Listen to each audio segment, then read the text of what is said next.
तटस्थ वक्र का अर्थ हम देखेंगे।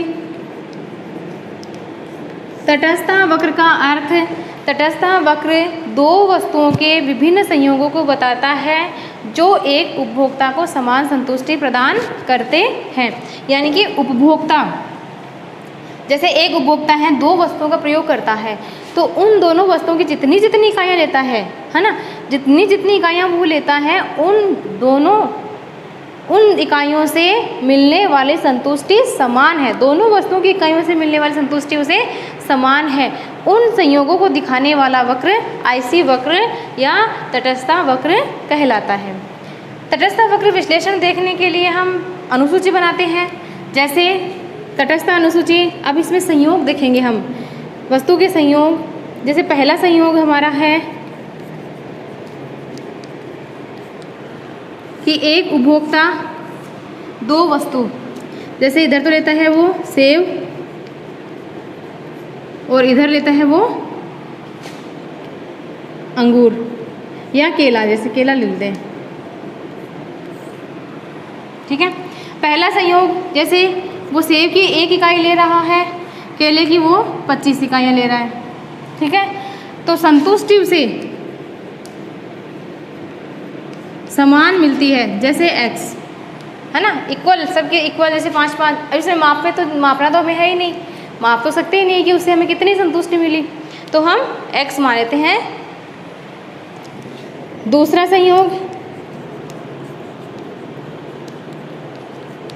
संयोग, जैसे सेब की वो 2 इकाइयाँ लेता है और केले की वो 20 इकाइयाँ लेता है। रूल हमारा वही है, किसी वस्तु की इकाइयाँ बढ़ाने के लिए उसे दूसरी वस्तु की इकाइयाँ त्यागनी पड़ेगी, क्योंकि वो जितनी इकाइयाँ ले सकेगा, जितना उपभोग कर सकेगा, वो अपनी आय सीमा के भीतर ही कर सकेगा। तो इसकी इकाई अगर वो बढ़ा रहा है तो उससे उसकी इकाई कुछ घटानी होगी, तब जाकर के वो इसकी इकाइयाँ बढ़ा पाएगा। क्यों? क्योंकि इन वस्तुओं का संयोग लेगा वो अपनी आय के भीतर, यानी कि अपने बजट के अनुसार। इसकी 2 इकाइयाँ ले रहा है, इसकी वो 20 इकाइयाँ ले रहा है, तो संतुष्टि मिलेगी x। यानी कि चाहे वो इस संयोग का प्रयोग करेगा, चाहे वो इस संयोग का प्रयोग करो, संतुष्टि का स्तर क्या होगा? समान संतुष्टि के स्तर को दर्शाने वाला वक्र तटस्थ वक्र कहलाता है। तीसरा संयोग हमारा क्या है? 30 इकाई लेगा है तो इसकी 16 इकाइयाँ ले पाएगा, है ना। इससे भी इससे मिलने वाली संतुष्टि समान। चौथा हमारा चौथी इकाई के लिए और इकाइयाँ इसे त्यागनी पड़ेगी, तो समान संतुष्टि। अब देखो त्यागने की दर क्या हो जाएगी? कम हो जाएगी। पहले इसने 5 इकाइयों को छोड़ दिया, फिर इसने 4 को छोड़ा है, फिर इसने 3 को छोड़ा है। क्यों? क्योंकि जैसे जैसे वो इसकी इकाइयों को त्याग रहा है, इसकी सीमांत उपयोगिता क्या हो रही है? बढ़ने लग गई। और इसकी सीमांत उपयोगिता, इसकी इकाइयाँ जैसे जैसे बढ़ रही हैं, सीमांत उपयोगिता घटने लग जाती है। इसलिए त्यागने की जो दर होती है वो धीमी हो जाती है। 5th संयोग फिर हमारा, जैसे इसकी 5वीं इकाई लेता है तो वो जैसे मान लेते हैं, और जैसे इधर 3 छोड़ दी तो 2 ही छोड़ेगा, है ना। और संतुष्टि का स्तर क्या होगा? समान होगा। चाहे वो इस संयोग का प्रयोग करो, चाहे वो इसका करो, चाहे वो इसका करो, संतुष्टि यानी कि दोनों वस्तुएं उसके लिए समान संतुष्टि दे रही हैं। 6 संयोग, जैसे इसकी 6 इकाइयाँ लेता है तो वो इसकी 1 इकाई और त्याग देगा, ठीक है। अब 7वां संयोग वो नहीं लेगा, जैसे इसकी 7वीं इकाई लेगा तो इसने 1 इकाई छोड़ दी, लेकिन अब की बार वो इसकी इकाइयाँ नहीं छोड़ना चाहेगा, तो इसकी 10 इकाइयाँ में 6 ही इकाइयाँ इसके आएगी, 7वीं इकाई वो प्राप्त नहीं कर सकेगा। क्यों? क्योंकि ये संयोग उसके बजट से बाहर है, ठीक है। तो इसकी 6 इकाइयाँ और इसकी 10 इकाइयाँ उसे समान संतुष्टि दे रही है। इसको हम तटस्थ वक्र के अंदर देखें, ग्राफ बनाएंगे। ये हमारा OX, ये हमारा OY अक्ष, इधर X वस्तु, ठीक है ना।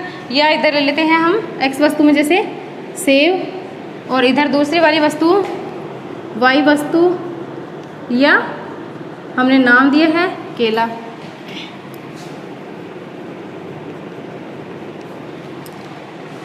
अब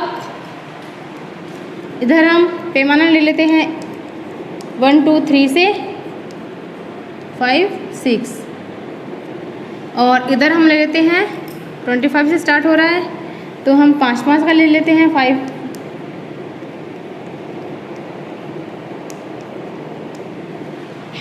पहला संयोग हमारा है कि x वस्तु की तो 1 इकाई और इसकी 25।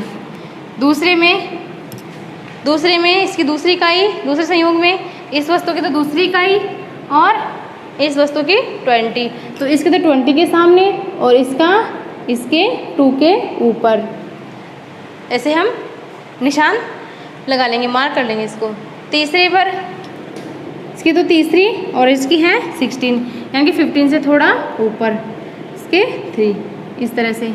फोर्थ में 30 यानी कि 10 से थोड़ा सा अबव, ये फोर्थ में 10 से अबव और 15 से नीचे।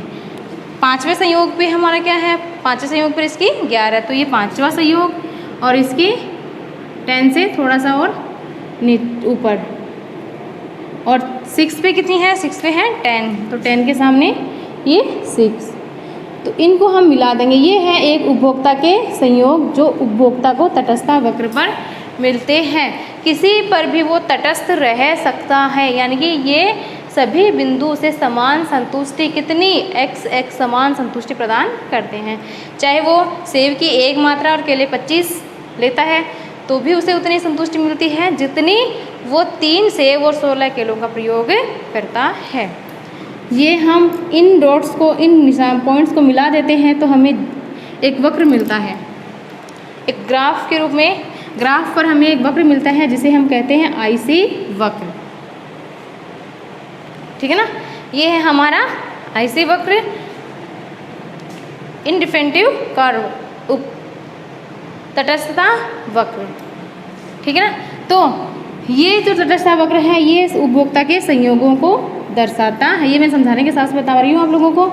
ये देखो कि इसकी 1 इकाई, इसकी 25 इकाई, इसकी 2, इसकी 20 इकाई, या इसकी 3, इसकी 16, इसकी 4 या इसकी 13। इस तरह से चाहे उपभोक्ता इस संयोग पर रहे, चाहे उपभोक्ता इस संयोग पर रहे, चाहे इस उपभोक्ता इस पे रहे, चाहे इस पे रहे, किसी भी संयोग का वो प्रयोग करता है वो सभी के भीतर तटस्थ रहता है। क्यों? क्योंकि सभी संयोग उपभोक्ता को समान संतुष्टि प्रदान करते।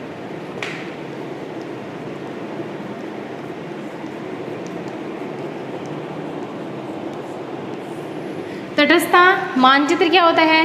तटस्थता मानचित्र विभिन्न तटस्थता वक्रों को एक साथ दिखाया जाता है, वो हमारा तटस्थता मानचित्र, यानी कि एक से अधिक तटस्थता वक्रों को जिस ग्राफ में दिखाया जाता है वो हमारा तटस्थता मानचित्र कहलाता है। जैसे ये OX, ये OY अक्ष, इधर आ जाएगी हमारी वस्तु Y।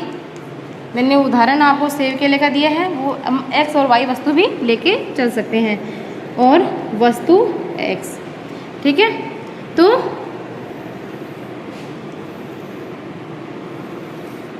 इसमें असंख्य हो सकते हैं, कितने भी तटस्थता वक्र हो सकते हैं। ठीक है, तो IC1, IC इंडिफिनिटिव, IC3, IC4, IC5, है ना। ये हम एक ही ग्राफ पर कई तटस्थता वक्र दिखाए जा सकते हैं। ये इसके जितने भी संयोग हैं, इसमें कितने भी संयोग हो सकते हैं, कितने भी, है ना। ये सभी संयोग, एक तटस्थता वक्र के सभी संयोग उपभोक्ता को समान संतुष्टि प्रदान करते हैं। ठीक है ना, एक तटस्थता वक्र पे, एक भी बोला है मैंने, इसके जितने भी संयोग है ना वो समान संतुष्टि प्रदान करते हैं। इसके ऊपर, खुद के ऊपर जो भी संयोग है वो समान संतुष्टि प्रदान करते हैं इसके ऊपर, लेकिन ऊपर वाला, आगे वाला, है ना, तटस्थता वक्र उपभोक्ता को पीछे वाले की बजाय अधिक संतुष्टि प्रदान करता है। जैसे मैं आपको इधर 3 ही बताती हूँ, ये 3 है, इस पे है, ये साम्य का है। जैसे इससे नीचे वाला उपभोक्ता को कम संतुष्टि प्रदान करता है। पर्टिकुलर इसी तटस्थता वक्र के सभी संयोग समान संतुष्टि प्रदान करते हैं। इससे नीचे वाले IC2 का नीचे वाला कौन सा है? IC1, इसके सभी संयोग उपभोक्ता को इसकी तुलना में कम संतुष्टि प्रदान करते हैं। क्यों? क्योंकि इस पर वो वस्तुओं की अधिक मात्रा ले सकेगा और इस पर वो वस्तुओं की कम मात्राएं ले सकेगा, है ना। इससे ऊंचा ऊपर वाला, इससे ऊपर वाला वो अधिक संतुष्टि प्रदान करता है। क्यों? क्योंकि इसकी तुलना में IC2 की तुलना में IC3 वाले जो संयोग है वो वस्तुएं क्या है, ज़्यादा होंगी, ठीक है ना। तो अधिक ऊंचा वाला जो IC वक्र है वो अधिक संतुष्टि प्रदान करता है और नीचे वाला जैसे जैसे नीचे आते हैं वैसे वैसे वक्र कम संतुष्टि प्रदान करते हैं। पर्टिकुलर एक IC वक्र के जितने भी संयोग हैं, एक मैंने इसके लिए बोला, जैसे इसके जितने भी संयोग हैं ये असंख्य संयोग होते हैं, एक IC वक्र पर असंख्य कई सारे संयोग हो सकते हैं, तो ये सभी संतुष्टि समान प्रदान करते हैं। आगे पीछे वाले, ऊपर वाला अधिक संतुष्टि को बताता है और नीचे वाला कम संतुष्टि को बताता है। जैसे ये वाला नीचे वाला ये कम संतुष्टि को बताएगा और ये ऊपर वाला अधिक संतुष्टि को बताएगा, यह अधिक संतुष्टि प्रदान करने वाला वक्र है। ये है हमारा तटस्थ मानचित्र, ठीक है।